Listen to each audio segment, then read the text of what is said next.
Thank you very much for tuning in, those of you who are here with me. I've got a new microphone.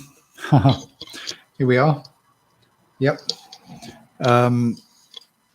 Actually, it's not a bad microphone, I think, for the money that I paid for it.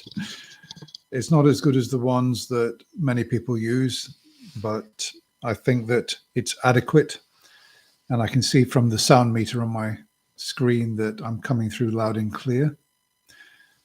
I've also got an improved camera. So yeah, trying to up my game on my YouTube channel. So yeah, thank you very much for tuning in. And I'm very near 5,000 subscribers. I'm hoping that by the end of this show, I might well have gone over the 5,000 subscriber mark.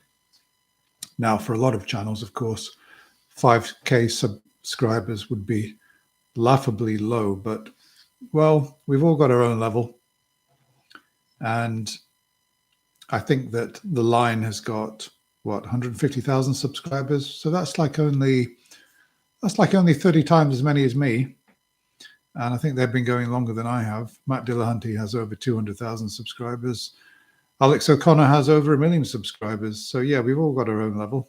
And we all make our own contribution, even those channels that have just got 100 subscribers. So the more the merrier. And I don't always think that just because a channel has got like millions of subscribers, it's necessarily going to provide good value. So I often find myself watching channels that have got hardly any subscribers.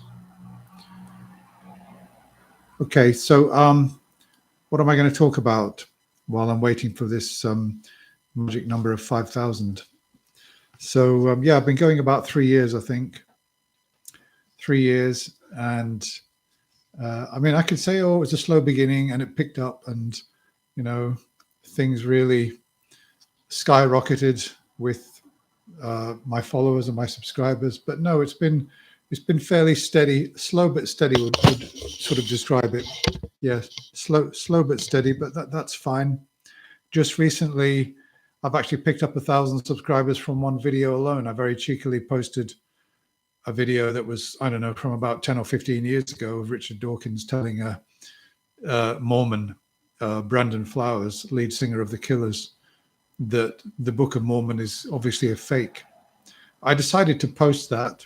I clipped it out very carefully, and I thought that I actually did a better job of clipping out than others who have clipped it out, because I managed to condense it down to what I thought was the most entertaining part of the clip. So rather than post like 7, 8, 9 minutes, I managed to get it down to, I think, 4.5 minutes to save people time, and it turned out to be very, very successful. Thank you, Dan Zepping. May a non-existent God bless me.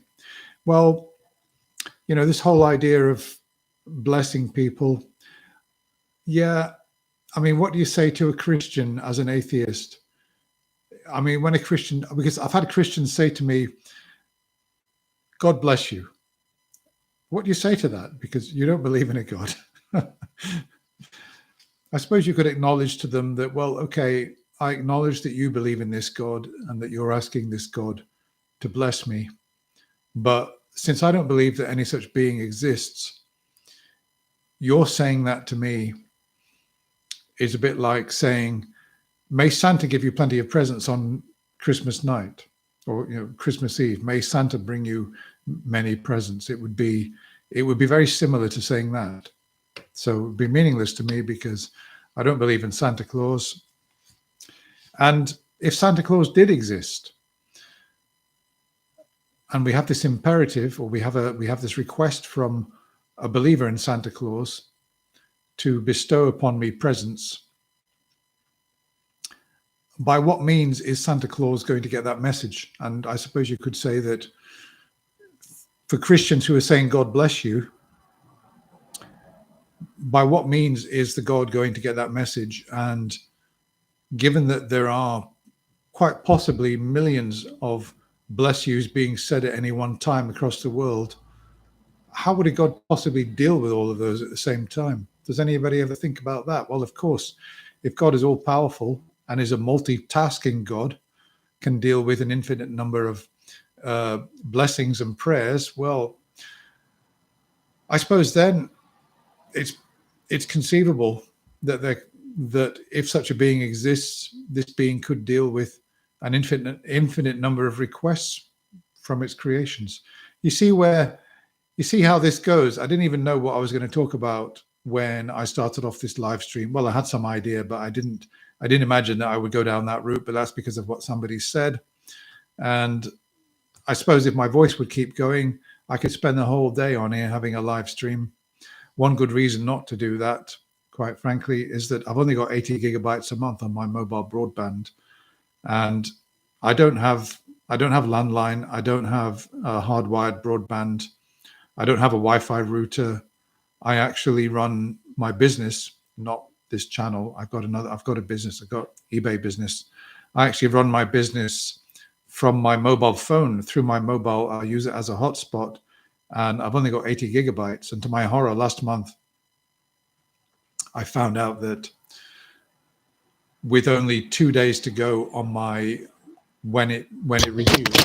Sorry, I'll have to get used to this new microphone. Sorry, when it comes to the renewal, to my horror, I found I only had 2 gigabytes left, and the reason for that is I'd done several uploads, and these 10-minute videos, they're like 800 megabytes. They're nearly a gigabyte. When I record them, they're about 3 gigabytes on a 10-minute video, and then I put them through some software, and it comes out the other end as an MP4, and that gets it down to about 800 megabytes. Well, if you're doing several of those a month, and you're also running a business, you can soon get through some data. And these live streams actually are very data hungry. So I need to be careful, because I just checked and I've used already 30 gigabytes in just over a week. And I've got 4 weeks for 80 gigabytes. Now, in a month's time, I'm going to renew my SIM-only contract on an unlimited data plan, which is only just a little bit more expensive than I've got. So I won't have these data worries. But I normally watch YouTube and listen to YouTube videos on 140. I don't, because if I'm listening, I don't need to look at the picture. Like when I listen to the line, I don't need to have high quality video coming through. So if I remember, I get it down to 144, I think it is, rather than 240 or 360. So, yeah. Okay, well, that's talking about the technical side of things. And of course, I've got my new microphone here, which I'm quite pleased with. It cost really hardly anything at all. And I've tested it. I think it sounds okay. Right. Yeah, look, I'm a bit of a cheapskate. I admit it. I'm a bit of a cheapskate. I haven't got a router. I haven't got a landline. I try to live as cheaply as possible. And I try to save up as much money as I possibly can, because I think that you've got to have money for a rainy day. You've got to have money in the bank. And Dickens summed it up very nicely. I think, was it in Dombey and Son or one of the novels, where his character was doing his accounts, and he was saying that, if you've spent 1 penny over your the income that you've got, you're in misery. You're in debit. And I like to stay in credit. I like to have money in the bank. And I'm a bit of a cheapskate when it comes to spending money on myself. I mean, look, I haven't bought any new clothes in ages, right? I'm a bit of a cheapskate when it comes to spending money on myself, but if it's somebody's birthday that I know or something like that, then I'll usually spend money. But for my own living, I mean, like, for example, these I've got here, I'm drinking a hot drink here. I've got some, in America, you call these cookies. What do you think they are? What do you think these are? You think they're Oreos, don't you? No, they're not Oreos. They're the cheapskate version of Oreos. They're actually, I mean, look, they look like Oreos, frankly. Yeah, there's one. Yeah, they look like Oreos and they taste like Oreos, but they're not. They're unbranded, supermarket own brand copies of Oreos. and they're about half the price. They're fine, absolutely fine. There's no need to pay for branded products unless it's genuinely better quality. So I'm not doing it. I'm not going to do a video on how to live a, cheapskate life like I do. So I'm here to talk about atheism and what's going on in the world online, mainly with apologetics and counter-apologetics. Okay, so let's just move on. So I just published a video which hasn't got me in it. I found an interesting clip of Richard Dawkins talking to a creationist from how long ago? 10 years ago or more. And I clipped out what I thought was really pertinent to what I've been saying about a lot of creationists mainly, and Christians as well, because a lot of them are fairly predictable in terms of the way that they arrive at their conclusions. And I thought the way that Richard Dawkins handled this particular Christian was very good.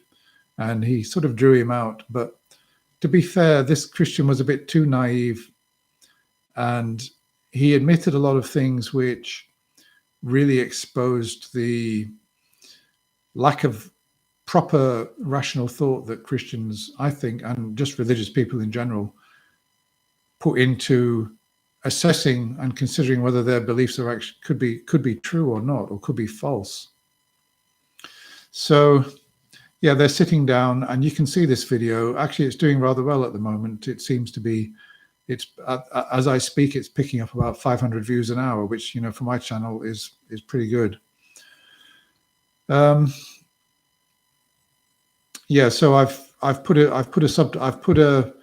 title on the video because what was he saying?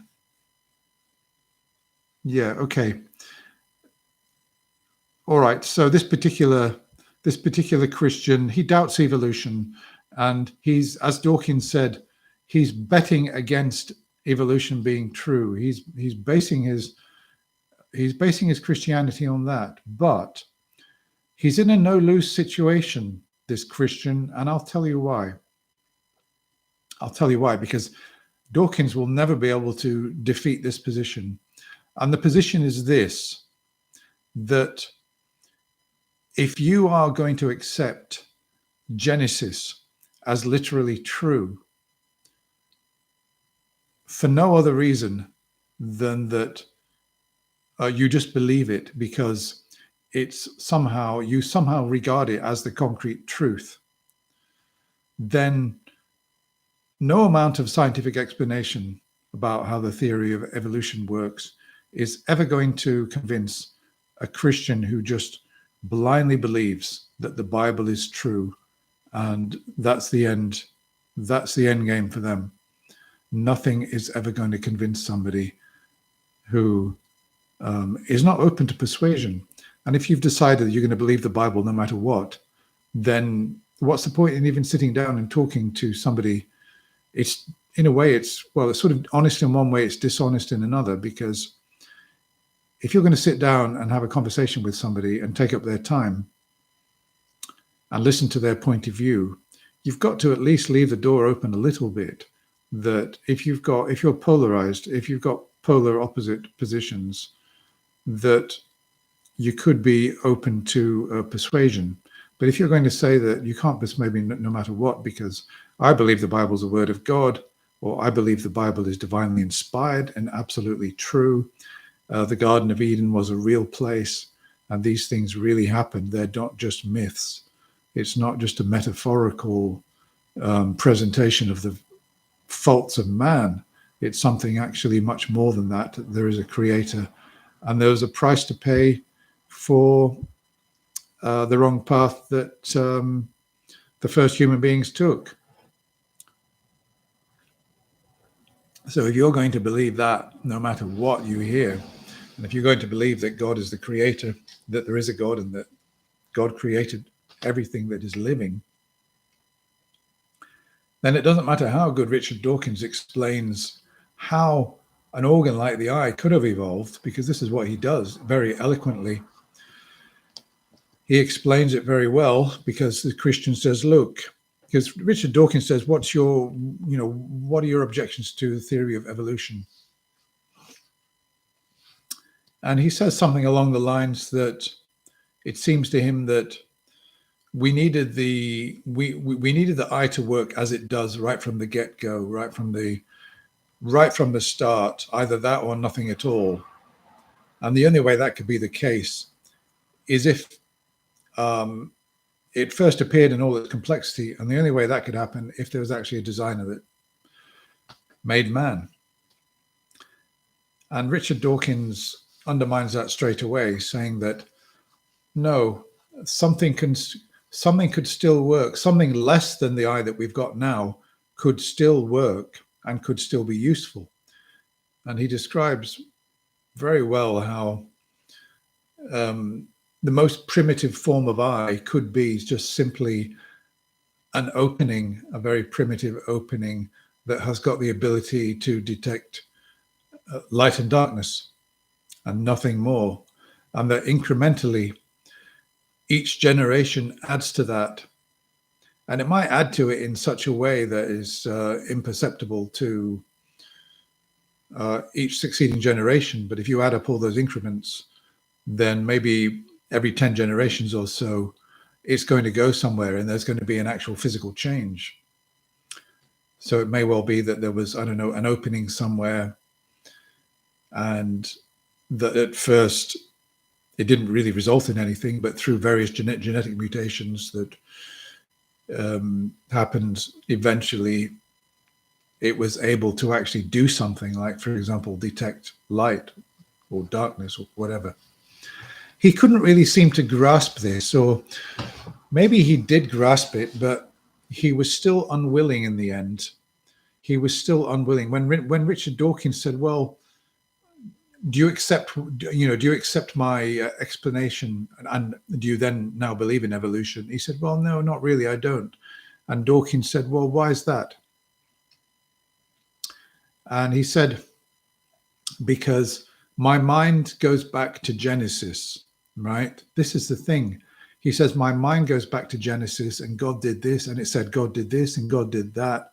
And Dawkins called him out straight away and said, so you're prioritizing Genesis over all the findings of science, that whatever science determines to be true by demonstration, you will still go with Genesis just because simply you believe it. And that and he says, and the Christian says, well, it's a very old book, and it goes back to the time of Moses.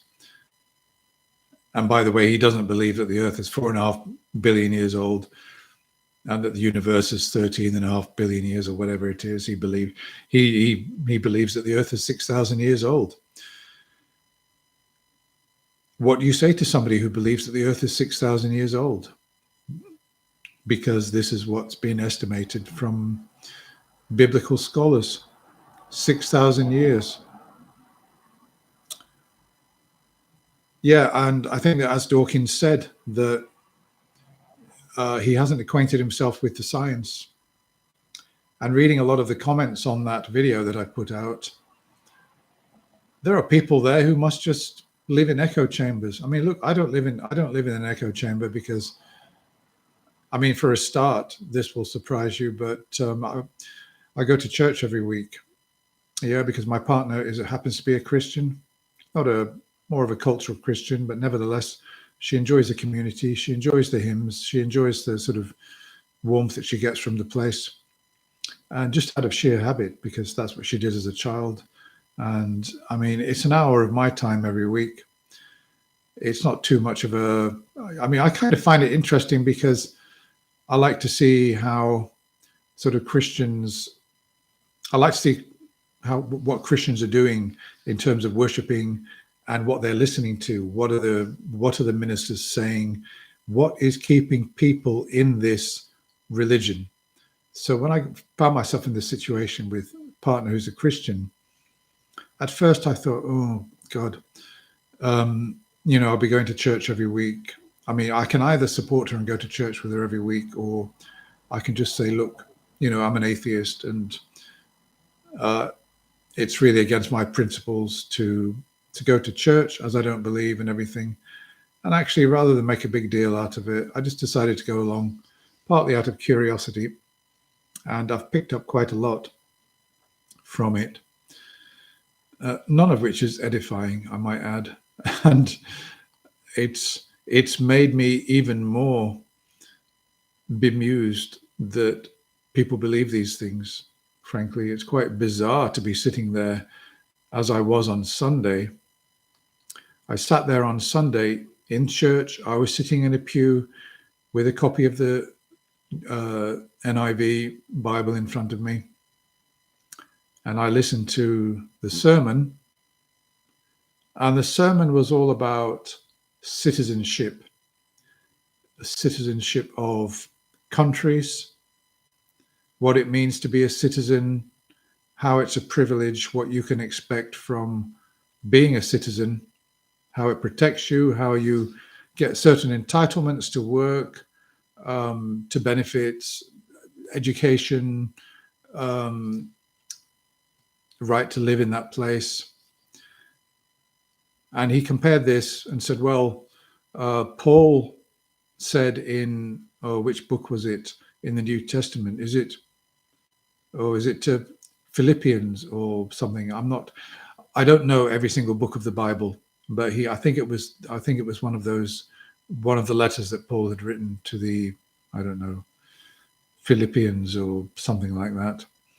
And Paul had said to them that something along the lines that we will all be citizens of heaven. So yeah, this was the theme, citizenship.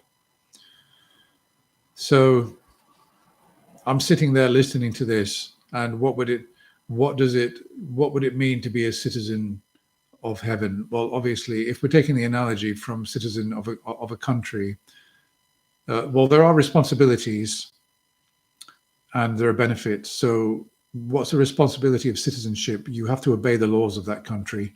You have to pay the taxes of that country.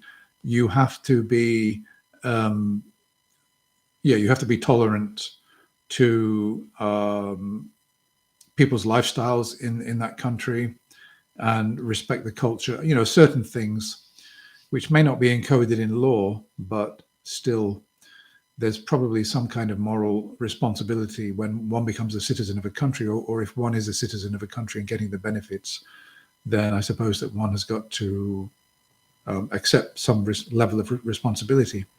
So in heaven, if there's, as Paul said, if there's citizenship of heaven, which can only be gained by coming through the salvation of Christ to heaven, your benefits, one is eternal life. The second, what would the second benefit be? Yeah, one is eternal life. The second benefit would be, well, I suppose eternal happiness. I can't really think what else. And then what would your responsibilities in heaven be? Well, that's sort of unknown, isn't it? Because nobody's really ever been to heaven and come back and said, well, I had to do this, I had to. But I presume that if there is a real heaven, that there must be some kind of code by which people exist there. Okay, yeah. So I guess that some Christians could probably say more about that in terms of how they imagine heaven to be and what does it mean to be a citizen of heaven. But as this obviously is not a Christian program, and I don't believe in any such thing, but nevertheless, it's interesting for me to listen to Christians in a church talking about, or a minister doing a sermon and drawing an analogy between citizenship of a country and, well, the goal of Christianity is salvation, and that means citizenship of heaven. I mean, that gets right to the core of it. And yet, for me, that's the strangest part, because I've listened to sermons about love thy neighbor and, well, what else? charity and how it's difficult to be a Christian, etc. And, you know, lots of parables, Christian love, and all these different things. And yeah, I mean, that's all sort of fine. And I don't really disagree with too much of it. That's all okay. But for me, it gets really weird when you start talking about salvation and citizenship in heaven.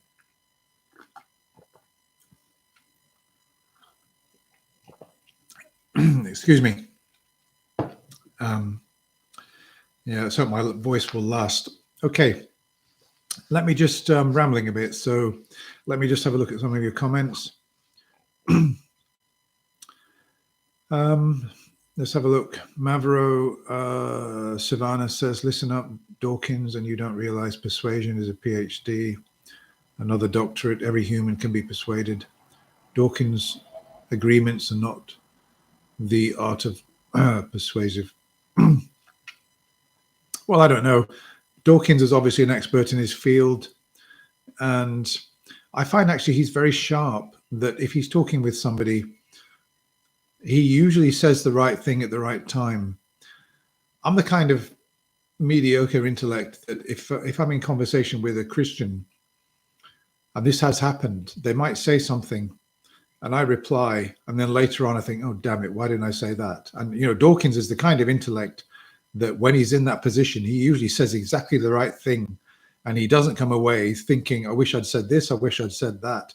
And that's why he's really good to watch, because he absolutely, in this interview with this creationist, he said all the right things at the right time. He absolutely nailed it.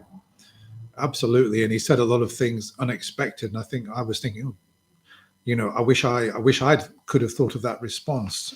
So I thought that, I mean, some of what he said I would have said, but in the moment, in a live conversation with somebody, it's important to say the right things. And I can only imagine there were Christians watching that interview squirming with a lot of what this creationist was saying about how effectively nothing could persuade him that evolution is true, because Genesis said that God is the creator. And that is his whole argument. Well, it's not really an argument, is it?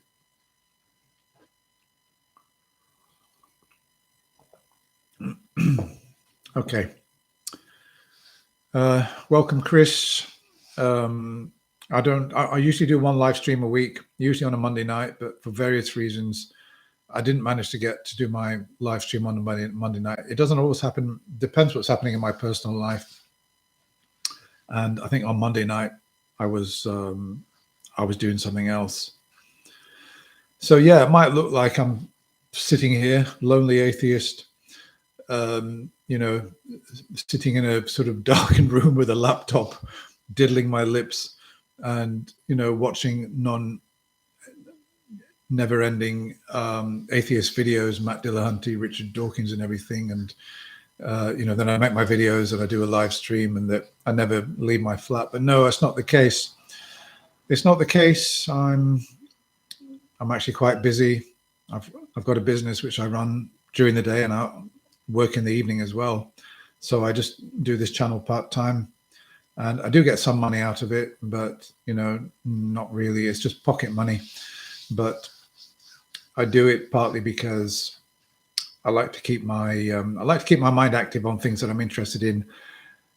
And it just so happens that I'm interested in this topic, and I enjoy consuming atheist content, and, you know, The Line and Richard Dawkins videos, Christopher Hitchens, and all that kind of thing, and the ongoing debates, which, let's face it, these arguments will be going on for hundreds of years to come, because I think that even in 1,000 years' time, there will still be Christians making exactly the same arguments, and there will still be atheists saying, well, no, that doesn't count as evidence. The cosmological argument is flawed because we don't know whether the universe began or whether it's always been here in some form or another. I think that we'll still be, in 1,000 years' time, I suspect that they'll still be saying exactly the same thing. I'd love to be wrong. I mean, really, honestly, I would love to be wrong. I would love for, I mean, you can't imagine how much I would love to be proven wrong. I think it would be absolutely phenomenal if a God would somehow, if a God would manifest in such a way that finally we would have this proof, we would have this evidence at last where we could say, I could say, right, that's it. It's been proven. I'm closing down my channel. I acknowledge there is a God. God has appeared, and God has made God's intentions about mankind known to us. Great. I can move on to something else now. It's all settled. Yeah, I think that would be fabulous if a God suddenly appeared and proved the existence. It's really bizarre in a way, because, I mean, look, it's probably not the best analogy, but when I was a boy, I was a god of my own aquarium. You know, I had an aquarium about this size. It wasn't a big one. It was like, 24-inch aquarium, and I had fish in it. And I was the god of that world, really, wasn't I? Yeah. I was the god of those fish. Okay, I didn't create those fish, but I introduced them, and I created that world for them. I fed them. I tried to keep them from being ill by putting certain treatments into the water. I even had a little hospital aquarium, half the size, this size. And if one of the fish developed some kind of fungal infection, I would take it out with a net, put it in the other tank, and put various treatments in it and try and cure it. There were a couple of mountain minnows in my aquarium, and one of those mountain minnows was bullying the other and chasing it around, chasing it into the little underwater castle. And it was definitely bullying the other. Now, I watched that happen, and I thought, I'm the god of this aquarium, and I want all my fish to be happy. I don't want them to come to harm. I don't want them to get ill. I want them to have enough to eat, and I want them to live in a clean environment. So I take care of the dirt building up in the aquarium. I clean it out. And I want to give them the best quality food that I can afford. I don't want to see them starve. And I also don't want to see them bully each other. I don't want, if one fish is going to try and harm another fish, then I need to be able to do something about it. So I tried to, well, I mean, what can you do? What can you do if one fish is bullying another? And yeah, people probably say, yeah, well, what do you expect God to do? But God has more power over human beings than I've got over those fish. Because I presume that God would have some means of maybe modifying somebody's behavior in a way that I couldn't modify that mountain minnow's behavior. But I tried to, I tried to do various things. I fished it out. I put it into another aquarium, let it cool down a bit, cool off. And then I reintroduced it back in, and it just started bullying that that other mountain minnow. Again, by the way, they're tiny little things. They're about this size. And then one day I came down to my aquarium, and there was only one mountain minnow there. I couldn't find the other one. And I looked around, I looked inside, there was a sort of castle with an arch. I looked in there, I thought, where is it? I thought, I don't believe it. That mountain minnow has somehow devoured the other one. Actually, no, it hadn't, because when I sold that aquarium and I drained the tank out, I found the other one, the one it had been bullied. And of course, it rotted underneath. It somehow managed to, I don't know, I think it was hiding, and it didn't come out, and it died. Okay, so I lacked the power. But had I had the power to prevent that from happening so that one didn't bully the other, I would have used that power. As it was, my powers were limited. But the powers of a god are not limited. And there must be if there is a God, some way of ensuring that certain things don't happen without impinging on free will to some extent. If indeed there is free will, there must be some way of limiting, for example, the amount of harm that a psychopath does. I mean, why does a psychopath have to get away with killing 20 or 30 people to prove that there's free will? That doesn't really make any sense, does it? And how can those 30 people who died at the hands of a psychopath be compensated? Okay, well, Christians will say that they're now in the best possible place. They're now in a better position than they were before because they're now in eternal bliss in heaven with Jesus, which is the goal of life according to Christians. So, yeah, so if I was a God, I would organize things differently.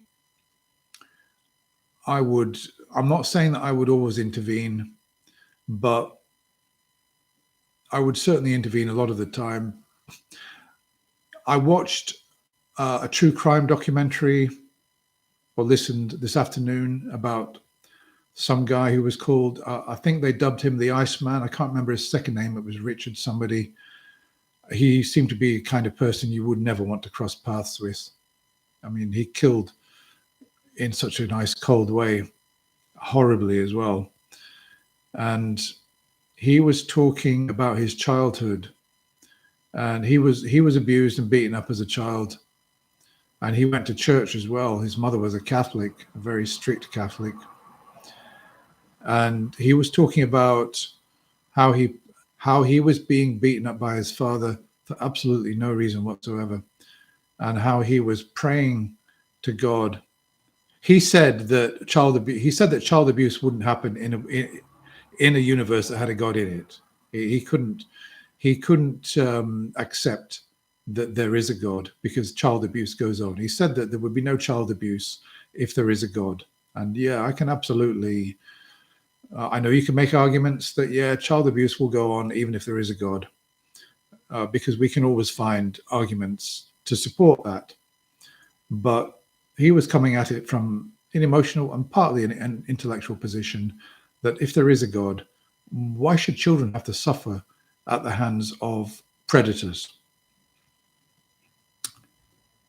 That doesn't really sit well with a benevolent or loving God, does it? It's not the reason that I don't believe, but the fact of it, the fact that there is child abuse and that sort of is another piece of evidence, is a kind of piece missing from the jigsaw, or piece that doesn't fit into the jigsaw, which is supposed to be like, Michelangelo's Sistine Chapel. Imagine a piece that just won't fit.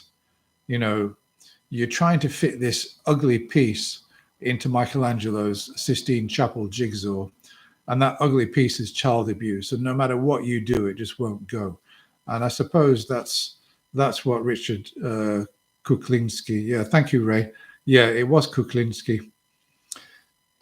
Yeah, that's what he was saying about God, that he said he would come and change the circumstance. If something like this would happen, he prayed to God that he would change the circumstance. And he said, but he stayed away. He never came. So Richard Kuklinski just endured those beatings throughout his whole childhood. And he prayed. Where was God? Nowhere. Absolutely nowhere to be seen, just when you needed him. That's why when I hear these Christians, these happy, clappy Christians saying, oh, I've had my spiritual awakening. Jesus is all love, and you only have to pray to Jesus and make it happen. And, oh, come on. Go into a children's cancer ward and tell them that Jesus will make it happen for you. Come on, don't insult people. Okay, enough of that. I think I've made my point. But yeah, Dawkins. So yeah, Dawkins, I think he did well with that Christian. He really exposed him, particularly when he said that you're saying that you don't believe in what I'm saying. You won't accept my evidence and my explanations, even though you've asked me for them.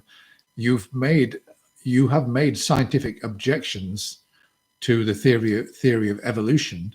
You've said that, for example, the eye must have already been in that state. It couldn't have incrementally evolved from very primitive start. You said that couldn't have happened. That's a scientific claim. And I've proven to you that it could. I've explained how it did happen. And there were hundreds of millions of years for it to happen. And he's turned around then and said, oh, well, I'm not persuaded because nothing's going to persuade me that the Genesis account is not true. Then what's the point of sitting down and talking to him in the first place? Well, I suppose for exposing his limitations, really. Okay, let's see. What else have we got for me to sort of talk about? Let me just have a look and see what some of your comments are. Thank you for commenting. Oh yeah, okay. So just coming back to that Dawkins interview, he was being interviewed by this Christian, and when Dawkins said, well, you know, why do you think the Bible should be taken seriously? And he said, well, because the Bible, in one of the books, I can't remember which one, it's got information about cleaning your hands, and they couldn't have possibly known in those days that, you know, this must have come from a divine source, because in those days nobody knew about germs and everything, but in the Bible it's there. Well, of course, Muslims say exactly the same, but both religions can't be true. And Dawkins said, well, you know, we don't really need the Bible for that. We've got doctors, etc. And then he just came back and said, yeah, but in the Bible it says, I don't know, to wash your hands or cleanliness and everything. And it doesn't mean that God exists or that the Bible is the word of God, just because in ancient times they discovered that people tended not to get ill if you washed your hands. I mean, they discovered a lot of things in primitive times, and I'm sure that somebody might have noticed that, well, wait a minute, you know, I went to the toilet, I didn't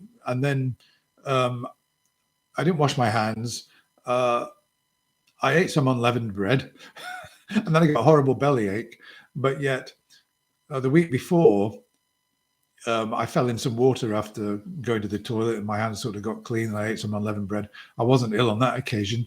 Actually, maybe there's something in this that, you know, if you clean your hands before eating bread, maybe there's some kind of dirt on my hands that when I eat bread, if I don't wash my hands, maybe that's why I get ill. And then they tell other people, yeah, I've noticed that too.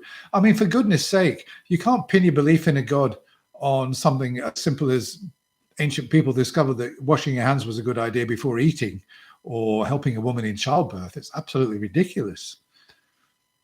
Jesus mocked the washing of hands. Yeah, I was thinking about that. I'd read, yeah, Ray. I'd read somewhere that Jesus has been criticized for not following hygiene rules. Actually, that's one thing where Dawkins sort of didn't have the knowledge, didn't know about that. Otherwise, I'm sure that, for example, Matt would have said straight away, well, no, because there are a lot of unhygienic things going on in the Bible.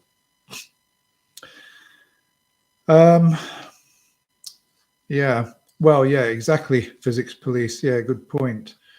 Yeah, and in fact, somebody made a point, I can't remember who, whether it was on the line or something, that if we'd really been designed by a creator, we would probably excrete in a sort of non-smelly, horrible, in a sort of non-smelly, I mean, like plants very cleverly manage to excrete, you know, by expelling CO2, you know, in a completely sophisticated way.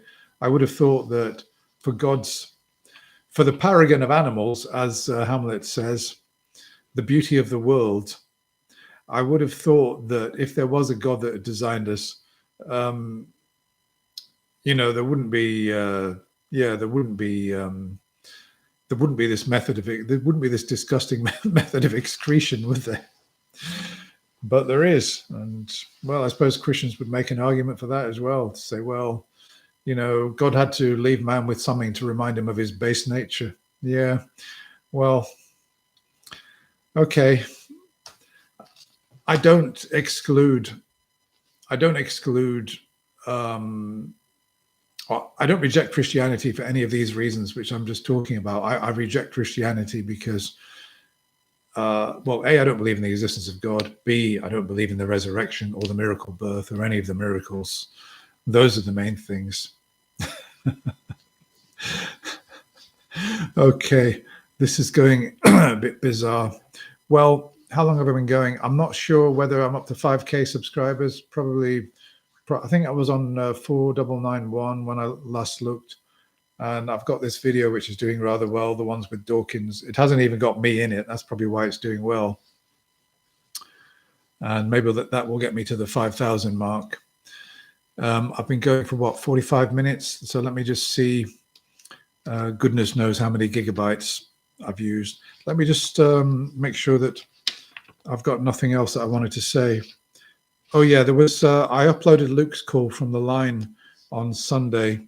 That was hilarious, that call was, because he called in. I did a reaction video on Luke's call because I thought it was so funny. So, yeah, I mean, he called in and he started off, it's like he's never watched the line before. He knows so little about atheism. He comes on straight away. He says, well, we can't prove or disprove either way. And you atheists are saying there's no God, and we're saying there is a God. And Matt says, no, we're not saying there's no God. And that sort of stopped him in his tracks.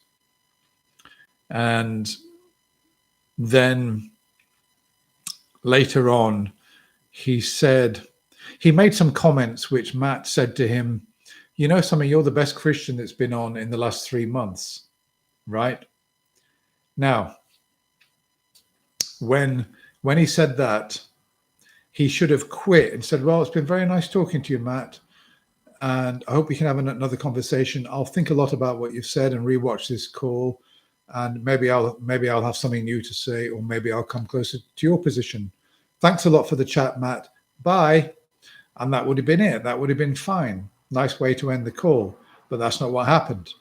He started talking about Andrew Wilson.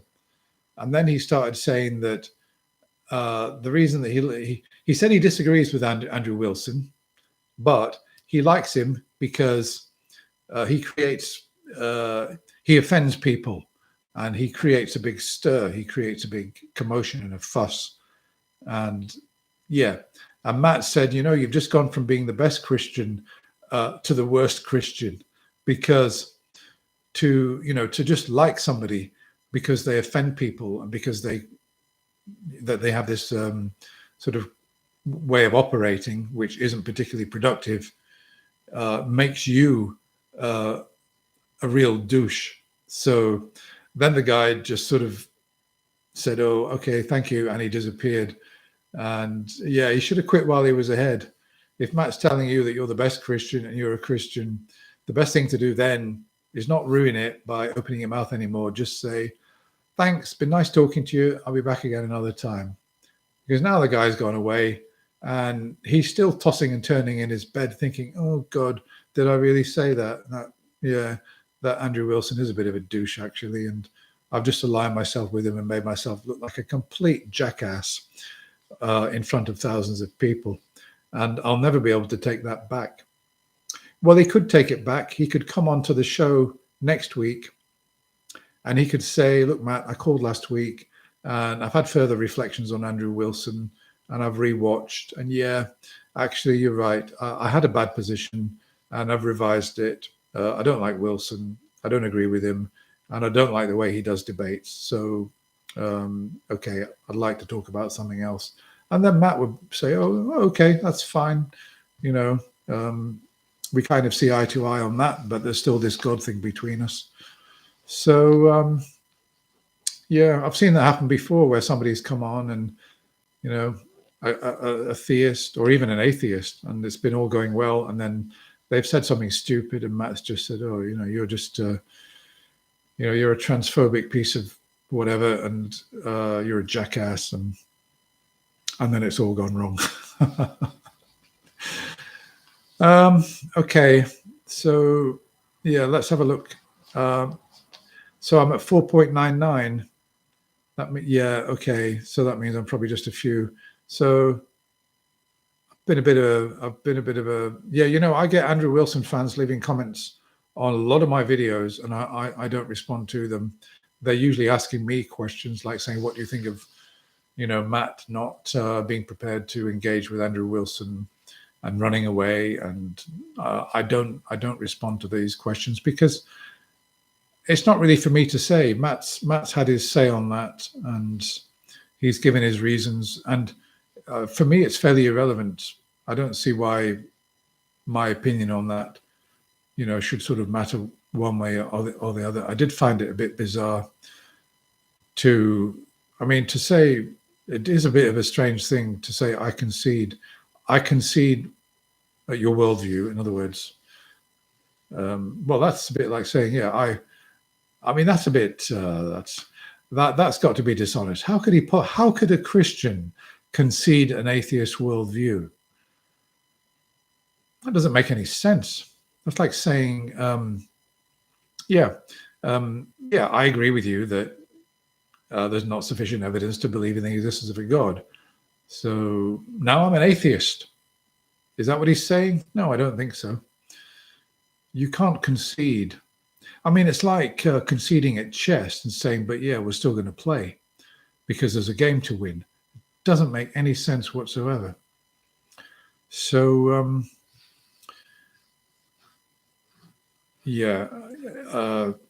okay. I don't want to go on talking about Andrew Wilson, but yeah, it was a bit. It was very unsatisfying because I was actually looking forward to a proper exchange between them. And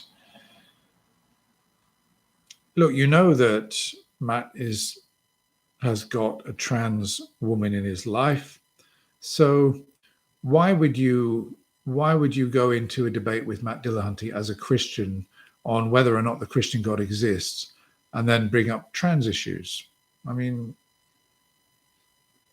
Why do that? Because I would have thought that he probably should have been reprimanded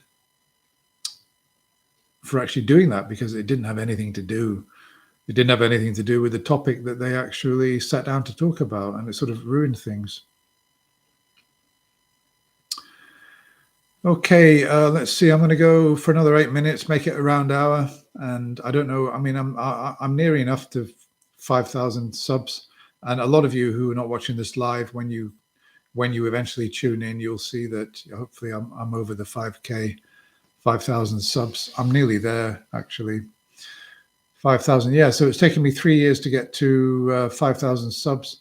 But to be honest with you, I don't think it will take me another 3 years to get to 10,000, because I'm learning a lot more about YouTube and, I don't know, how to get more views, how to get more subs and that kind of thing.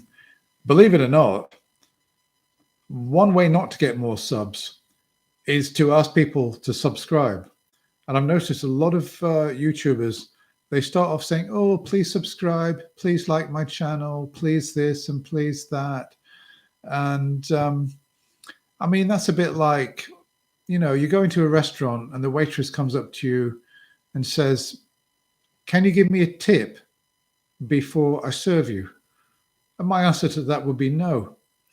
And as you've asked me for a tip before you've even served me, not only am I not going to give you a tip at all, I don't want you to serve me at all. I want another waitress or waiter. So it's a bit strange. I find that YouTubers are saying, oh, they're begging people to subscribe. And I honestly don't think it makes any difference. I've never subscribed to any channel because I've been asked to subscribe. And I only usually subscribe to a channel if I'm browsing around from one channel to another and I think, oh, that channel could be interesting. Just so that I don't forget it, I might subscribe. But you've got the history anyway. You can look through your history. And most of us have got so many subscriptions. Let's face it, once we've subscribed, your most popular and recent channels are at the top, and then all the rest, you never see them. So it's like my subscribers. I would think that 95% of my subscribers, I'm way down. They don't even see, they've subscribed to my channel and then they just completely forget about me. So, yeah. Right. If anybody's got any questions, Anybody got any questions, I'll be happy to answer, because I've more or less finished saying what I'm going to say. I'll just show you a book which I got recently, which I'm looking forward to reading. Let's see if I can get to it without knocking over the microphone.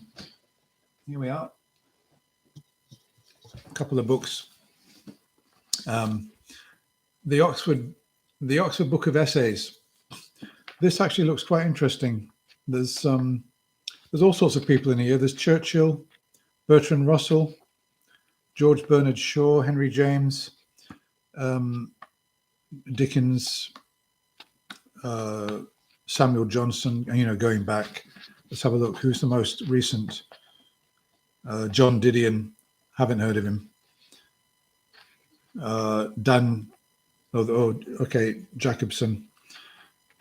Gore Vidal. Okay, yeah, I've heard of Gore Vidal. Philip Larkin, yeah, he was a poet laureate. So this looks quite an interesting book. Yeah, I'm sure I'll find some religion in here. Yeah, okay, so that looks like an interesting one. And I haven't read this book for years. I read it twice. I haven't read it for about 20 years. I haven't read it for about 20 years. And I think this is one of the greatest novels of all time.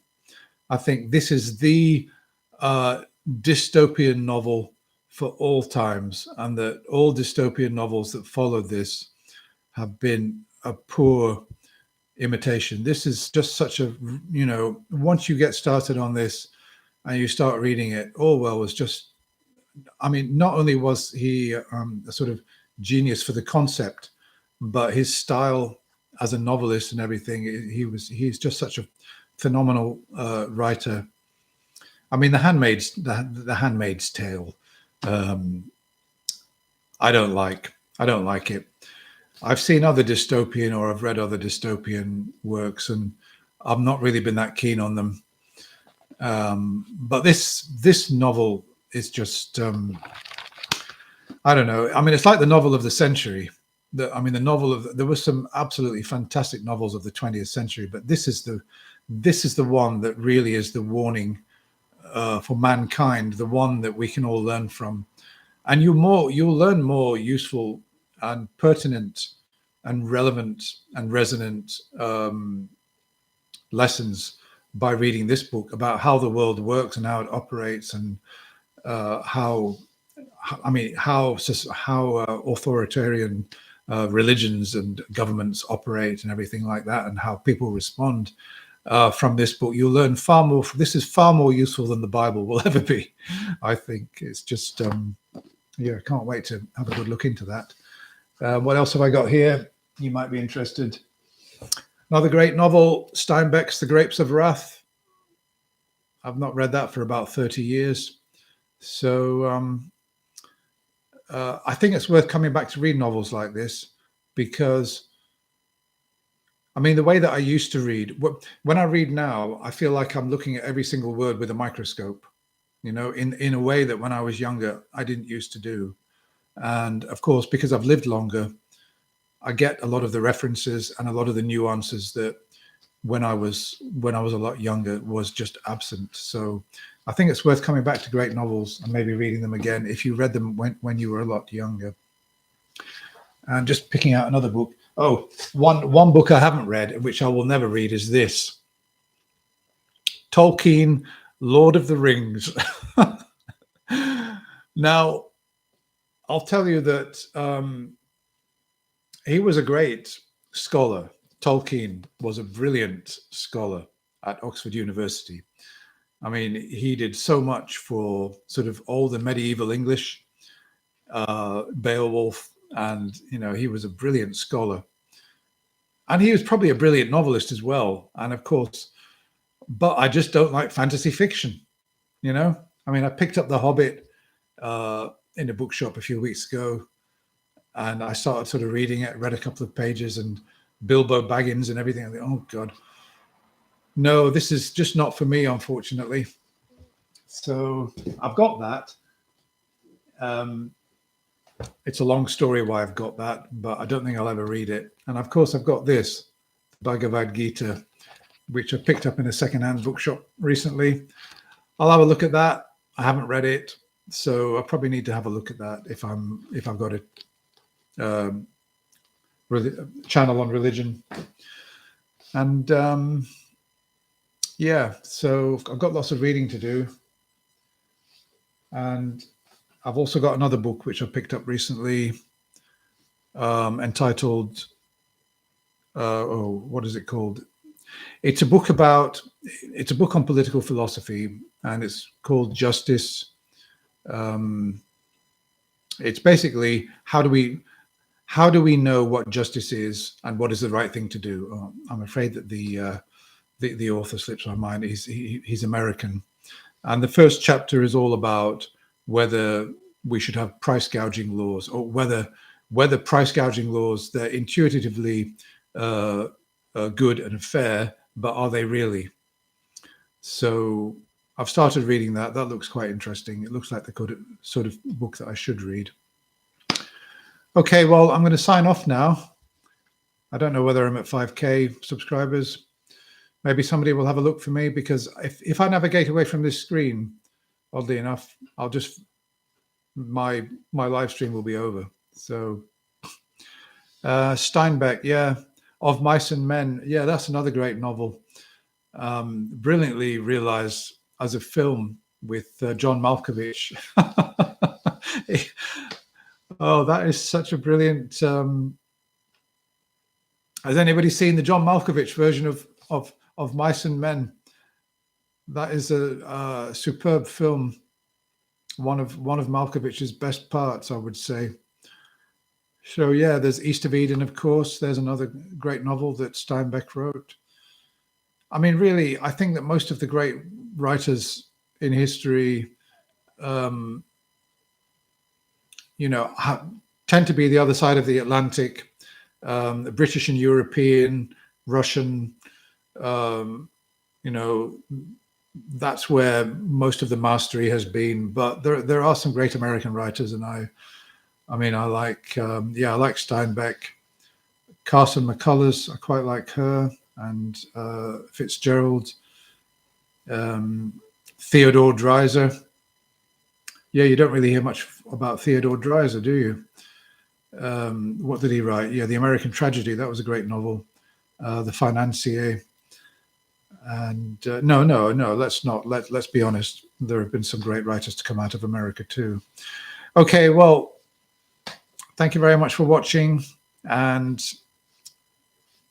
keep watching my channel, because I'll be doing different things. I'm going to try and sort of vary it around a bit and try and come up with some new ideas, and not just keep doing the same old things all the time. I'm probably going to do just 1 or 2 reaction videos to The Line per week.